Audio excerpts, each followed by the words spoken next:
Hello दोस्तों, आप लोग का स्वागत है दिलसाद सर ऑफिशियल में। आज हम लोग जानेंगे संसाधन यानी कि रिसोर्स किसे कहते हैं, इसके बारे में संपूर्ण जानकारी प्राप्त करेंगे।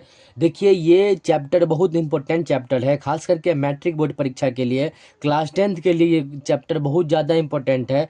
इसके बारे में आज हम लोग संपूर्ण जानकारी प्राप्त करेंगे। संसाधन यानी कि संसाधन कितने प्रकार के होते हैं, संसाधन कौन कौन सा प्रकार के होते हैं, उसके बारे में आज हम लोग जानेंगे। तो आप लोग इस वीडियो को पूरा फुल वॉच कीजिए ताकि संसाधन के बारे में जितनी भी जानकारी है आपको प्राप्त हो सके, और ज़्यादा से ज़्यादा शेयर करने की कोशिश करें ताकि आपके जितने भी साथी हैं सभी को हेल्प हो सके। ठीक है, तो पहले हम लोग जानेंगे संसाधन किसे कहते हैं, या संसाधन होता क्या है, या संसाधन से आप क्या समझते हैं। कैसे भी क्वेश्चन पूछे आपको आंसर यही लिखना है। ठीक है, उपयोग में आने वाली सभी वस्तुएं संसाधन कहलाती है, यानी कि मानव के उपयोग में आने वाली जितने भी वस्तु है सभी वस्तु क्या कहलाती है, संसाधन कहलाती है। या मानव जिस भी वस्तु का उत्पादन करता है या उपयोग करता है उसे हम संसाधन कहते हैं। ठीक है, उसे हम क्या कहते हैं, संसाधन कहते हैं। जैसे भूमि हो गया, जल हो गया, मकान हो गया, हवाई अड्डा, खनिज, टेबल, किताब, जो भी है, ये जो पेन है ये भी संसाधन ही है। ठीक है, तो ये सब कितना सब संसाधन है, यानी कि आपके जितने भी उपयोग में, मोबाइल हो गया, फिर टॉर्च हो गया, जो भी है आपके सामने जितने भी सामान हैं जो उपयोग में आता है वो संसाधन है। ठीक है, वो सभी संसाधन है। ठीक है, तो उपयोग में आने वाली सभी वस्तु संसाधन कहलाती है। ठीक है, संसाधन तीन प्रकार के होते हैं। कितने प्रकार के होते हैं संसाधन?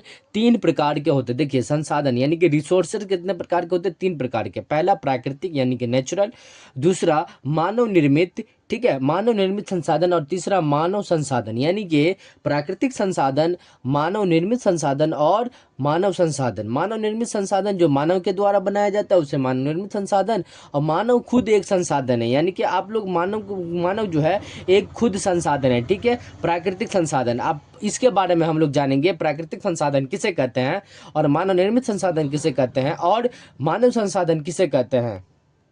देखिए, प्राकृतिक संसाधन किसे कहते हैं? प्रकृति के द्वारा जो भी संसाधन प्राप्त करते हैं उसे हम प्राकृतिक संसाधन कहते हैं। यानी कि आपको सिंपल भाषा में याद रखना है, प्राकृतिक रूप से जो भी संसाधन हम प्राप्त करते हैं उसे हम प्राकृतिक संसाधन कहते हैं। जैसे भूमि हो गया, जल हो गया, मिट्टी हो गया, वन, सूर्य, पवन, ये सब जितना भी संसाधन है ये प्राकृतिक रूप से आता है, इसलिए इसे प्राकृतिक संसाधन कहते हैं, यानी कि प्राकृतिक संसाधन कहते हैं। ठीक है, याद रखिएगा, मोस्ट वीवीआई क्वेश्चन बन जाता है, प्राकृतिक संसाधन किसे कहते हैं। ठीक है, उसके बाद ये जो है ऑब्जेक्टिव में पूछेगा कि भूमि क्या प्राकृतिक संसाधन है, तो हाँ है प्राकृतिक संसाधन। ठीक है, ऐसे क्वेश्चन बनता है ऑब्जेक्टिव टाइप में। ठीक है, अब देखिए मानव निर्मित संसाधन, हम आपको पहले बता दिए हैं कि मानव के द्वारा जो भी संसाधन बनाया जाता है उसे हम मानव निर्मित संसाधन कहते हैं। ठीक है, मानव के द्वारा जो भी संसाधन बनाते हैं, चाहे जो भी हो, मोबाइल हो, पुल हो, मकान हो, सड़क हो, ये जो भी संसाधन है ये मानव निर्मित संसाधन है। जैसे में देखिए, मकान, मोबाइल, पुल, सड़क, हवाई अड्डा, रेलगाड़ी, जितने भी संसाधन है वो मानव निर्मित संसाधन है। ठीक है, इसी को हम मानव निर्मित संसाधन बोलेंगे। मानव के द्वारा जो भी संसाधन बनाया जाता है उसे मानव निर्मित संसाधन कहते हैं। ठीक है, अब देखिए मानव संसाधन।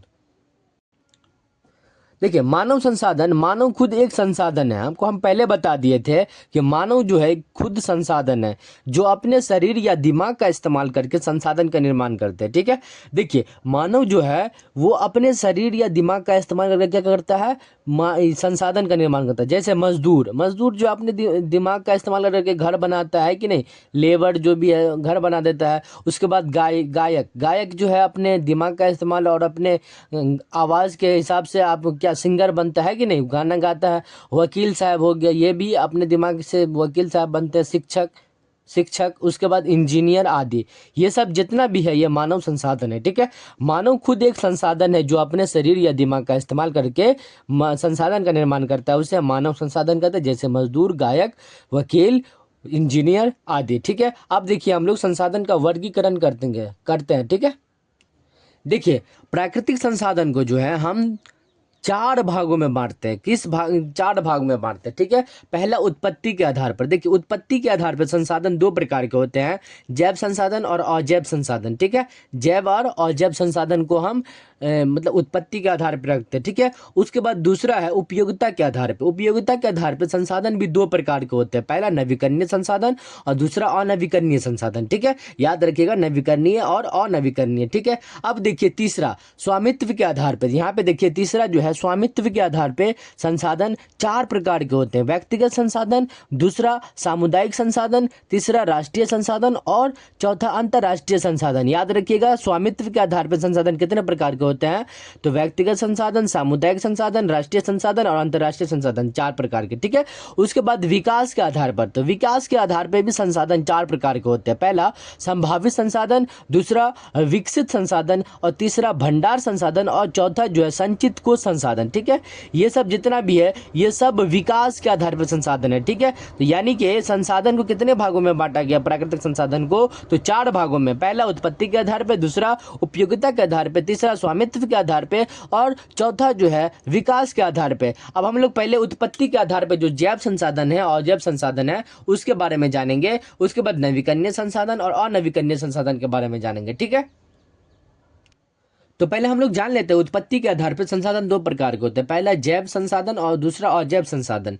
पहले हम लोग जानेंगे जैव संसाधन किसे कहते हैं। तो देखिए जैव संसाधन जीव मंडल में स्थित सभी सजीव वस्तु जैव संसाधन कहलाती है। यानी कि जीव मंडल में जितना भी जैव मंडल में स्थित है वो जितने भी सजीव वस्तु है, जो सजीव वस्तु है वो सब संसाधन क्या कहलाती है, जैव संसाधन कहलाती है, ठीक है। याद रखिएगा जैव संसाधन, जैसे में देखिए मानव, पेड़ पौधे, मछली, पशु इत्यादि, ये सब जितना भी है जैव मंडल में स्थित है। मानव खुद जैव मंडल में रहता है, पेड़ पौधा भी जैव मंडल में, मछली, पशु, ये सब जितना भी है जैव संसाधन जिसमें जान हो वो सभी जैव संसाधन कहलाती है, ठीक है। उसके बाद अजैव संसाधन, जीव मंडल में स्थित सभी निर्जीव वस्तु, यानी कि जितने भी जीव मंडल में स्थित है निर्जीव वस्तु, उसे हम अजैव संसाधन कहते हैं। जैसे पहाड़ हो गया, भूमि हो गया, पानी हो गया, हवा हो गया, चट्टान हो गया, धातु हो गया, खनिज हो गया, ये सब क्या है, ये अजैव संसाधन है क्योंकि ये निर्जीव है और ये जो देख रहे हैं ये पहाड़, भूमि, पानी, ये सब जितना प्राकृतिक संसाधन के अंतर्गत आता है और ये जीव मंडल में स्थित सभी निर्जीव वस्तु अजैव संसाधन कहलाते हैं, ठीक है। याद रखिएगा, मोस्ट वीवीआई क्वेश्चन बन जाता है अजैव संसाधन और अजैव संसाधन में अंतर बताइए, ठीक है। ये क्वेश्चन कई बार पूछ दिया है मैट्रिक बोर्ड परीक्षा में और खास करके क्लास 10th के जितने भी छात्र हैं ये क्वेश्चन याद कर लीजिएगा, ठीक है। उसके बाद देखिए उपयोगिता के आधार पर संसाधन कितने प्रकार के होते हैं, तो दो प्रकार के होते हैं, पहला नवीकरणीय संसाधन और दूसरा अनवीकरणीय संसाधन। देखिए नवीकरणीय संसाधन वैसे संसाधन जिनका पुनः निर्माण प्राकृतिक रूप से होती रहती है, तो ऐसे संसाधन को हम नवीकरणीय संसाधन कहते हैं। यानी कि कहने का अर्थ यह है कि ऐसा संसाधन जिनका पुनः निर्माण प्राकृतिक रूप से होता है, किसके रूप में, मानव के द्वारा नहीं, प्रकृति के द्वारा नेचुरल रूप से होता है, उसको हम क्या बोलेंगे, नवीकरणीय संसाधन बोलेंगे। जैसे सौर ऊर्जा हो गया, पवन ऊर्जा हो गया, जल विद्युत इत्यादि, ये सब नवीकरणीय संसाधन के अंतर्गत आता है, ठीक है। याद रखिएगा। उसके बाद अनवीकरणीय संसाधन किसे कहते हैं, यानी कि उपयोगिता के आधार पर संसाधन दो प्रकार के होते हैं, नवीकरणीय और अनवीकरणीय। नवीकरणीय को हम लोग जान लिए, अब लोग अनवीकरणीय संसाधन को जानेंगे, ठीक है। देखिए अनवीकरणीय संसाधन किसे कहते हैं, तो वैसे संसाधन जिनका भंडार सीमित हो, क्या हो, जिनका भंडार सीमित हो तथा इनके पुनः पूर्ति में हजारों लाखों वर्ष लग सकते हैं, तो ऐसे संसाधन को हम अनवीकरणीय संसाधन कहते हैं। यानी कि अपने भाषा में कह सकते हैं कि ऐसा संसाधन जिसका भंडार क्या हो, सीमित हो और उसको जो है मतलब पुनः निर्माण के लिए वो लाखों करोड़ों वर्ष या हजारों वर्ष लग सकते हैं या लाखों हजारों वर्ष लग सकते हैं, तो ऐसे संसाधन को हम अनवीकरणीय संसाधन कहते हैं। जैसे खनिज, पेट्रोलियम, कोयला इत्यादि, ये सब जितना भी है, अब खनिज, धातु, ये सब जितना भी है सब क्या है, अनवीकरणीय संसाधन के अंतर्गत आता है, ठीक है। तो यानी कि हम लोग नवीकरणीय संसाधन, अनवीकरणीय संसाधन, जैव संसाधन और अजैव संसाधन के बारे में जान लिए। अब हम लोग स्वामित्व के आधार पर संसाधन के चार प्रकार है, ये चारों प्रकार के बारे में जानेंगे, ठीक है। देखिए, स्वामित्व के आधार पर व्यक्तिगत संसाधन, सामुदायिक संसाधन, राष्ट्रीय संसाधन और अंतर्राष्ट्रीय संसाधन है। इसके बारे में आज हम लोग जान लेते हैं। देखिए, पहले हम लोग जानेंगे व्यक्तिगत संसाधन किसे कहते हैं। तो व्यक्तिगत संसाधन, जब कोई प्राकृतिक संसाधन किसी खास या निजी व्यक्ति के स्वामित्व में होता है, यानी कि निजी व्यक्ति के हाथ में होता है, तो ऐसे संसाधन को हम लोग व्यक्तिगत संसाधन कहते हैं। ठीक है, याद रखिएगा कि व्यक्तिगत संसाधन किसे कहते हैं, जब कोई प्राकृतिक संसाधन किसी खास या निजी व्यक्ति के स्वामित्व में होता है, तो ऐसे संसाधन को हम व्यक्तिगत संसाधन कहते हैं। जैसे भूमि, तालाब, ये किसी खास, किसी का अपना होता है भूमि, किसी का तालाब भी अपना होता है, तो ये क्या हो गया, व्यक्तिगत संसाधन। ठीक है, उसके बाद दूसरा प्रकार हम क्या पढ़े थे, सामुदायिक संसाधन। तो सामुदायिक संसाधन उसे कहते हैं ऐसे संसाधन जो किसी क्षेत्र के किसी खास समुदाय के लोग, यानी कि किसी क्षेत्र के किसी खास समुदाय के लोगों के आधिपत्य में होता है, तो ऐसे संसाधन को हम सामुदायिक संसाधन कहते हैं। ठीक है, याद रखिएगा, मोस्ट वीवीआई क्वेश्चन ये भी बन जाता है कि सामुदायिक संसाधन किसे कहता है, तो ऐसे संसाधन जो किसी क्षेत्र के किसी खास समुदाय के लोगों के आधिपत्य में होता है, तो ऐसे संसाधन को हम लोग सामुदायिक संसाधन कहते हैं। जैसे मंदिर, मस्जिद, सामुदायिक भवन, तालाब, ये सब हो गया सामुदायिक संसाधन। ठीक है, उसके बाद देखिए राष्ट्रीय संसाधन। हम लोग राष्ट्रीय संसाधन के बारे में जानेंगे। देखिए, राष्ट्रीय संसाधन किसे कहते हैं, तो राष्ट्रीय संसाधन कानूनी तौर पर किसी देश या राष्ट्र के अंतर्गत सभी उपलब्ध संसाधन राष्ट्रीय संसाधन कहलाती है। यानी कि जिस पे सरकार का वैधानिक हक हो, उसे हम क्या बोलते हैं, राष्ट्रीय संसाधन। जैसे कानूनी तौर पर हम लोग किसी भी देश के राष्ट्र के अंतर्गत सभी उपलब्ध संसाधन को हम लोग राष्ट्रीय संसाधन के अंतर्गत रखते हैं। जैसे देखिए, यहाँ पे समुद्र तट से 12 नॉटिकल माइल क्षेत्र के अंदर पाए जाने वाले संसाधन राष्ट्रीय संसाधन कहलाता है। यानी कि समुद्र तट से जो भी 12 नॉटिकल माइल क्षेत्र के अंतर्गत आते हैं, वो क्या कहलाते हैं, राष्ट्रीय संसाधन कहलाते हैं। ठीक है,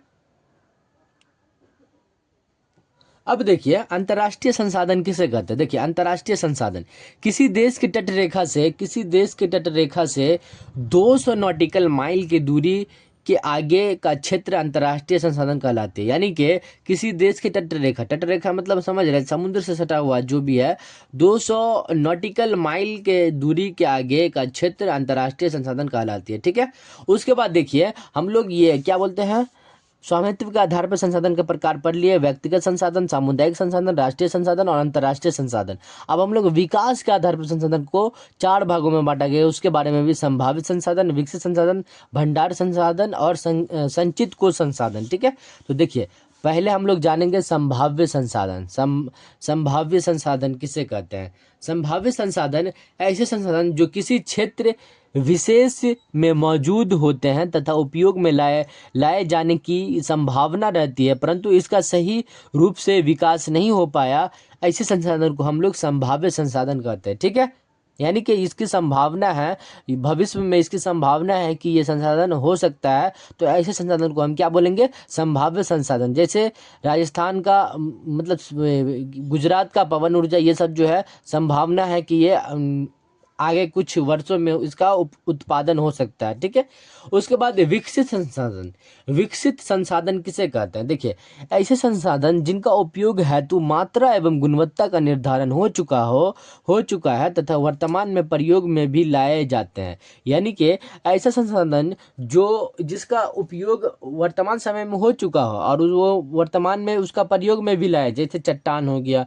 खनिज हो गया, धातु हो गया, ये सब विकसित संसाधन, पेट्रोलियम हो गया, कोयला हो गया, ये सब जितना भी है सब विकसित संसाधन के अंतर्गत आता है। ठीक है, उसके बाद देखिए भंडार संसाधन किसे कहते हैं। ये भी क्वेश्चन कई बार पूछ दिया है कि भंडार संसाधन किसे कहते हैं। तो भंडार संसाधन ऐसा संसाधन जो पर्यावरण में उपलब्ध तथा मानवीय आवश्यकता को पूर्ति में भी सक्षम है, परंतु उपयुक्त तकनीक के अभाव में इन संसाधन का उपयोग फिलहाल नहीं कर पा रहे हैं, तो इसे हम भंडार संसाधन कहते हैं। ठीक है, भंडार संसाधन यानी कि ये जो है ये संसाधन उपलब्ध है, लेकिन कुछ तकनीकी की वजह से इसका उपयोग हम लोग नहीं कर पा रहे हैं, तो ऐसे संसाधन को हम लोग क्या बोलेंगे, भंडार संसाधन बोलेंगे। ठीक है, उसके बाद हम लोग क्या पढ़े थे, संचित कोष संसाधन। देखिए, संचित कोष संसाधन किसे कहते हैं उसके बारे में देखिए। संचित कोष संसाधन, यह संसाधन भंडार संसाधन का ही एक रूप है। यानी कि ये जो है संसाधन जो है भंडार संसाधन का ही एक रूप है, जिसे वर्तमान में उपलब्ध तकनीक के आधार पर प्रयोग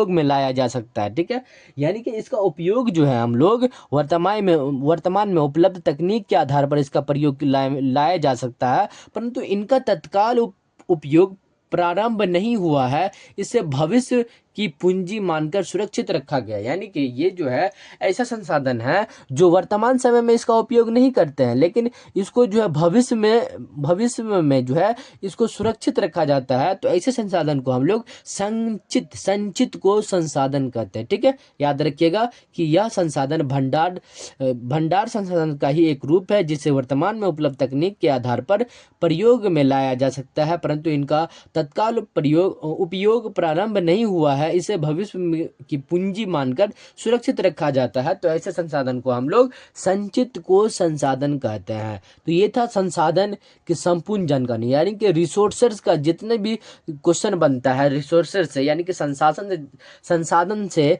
जितने भी क्वेश्चन बनता है वो सभी क्वेश्चन आप लोग को यह वीडियो में कवर हो गया। तो आप लोग को यह वीडियो कैसा लगा? अगर अच्छा लगा हो तो लाइक करें, और चैनल पे नए हो तो चैनल को जरूर सब्सक्राइब कर लीजिएगा, ताकि आने वाली वीडियो का नोटिफिकेशन आप तक सबसे पहले पहुंचे। ठीक है, तो मिलते हैं नेक्स्ट वीडियो में, तब तक के लिए जय हिंद, जय भारत।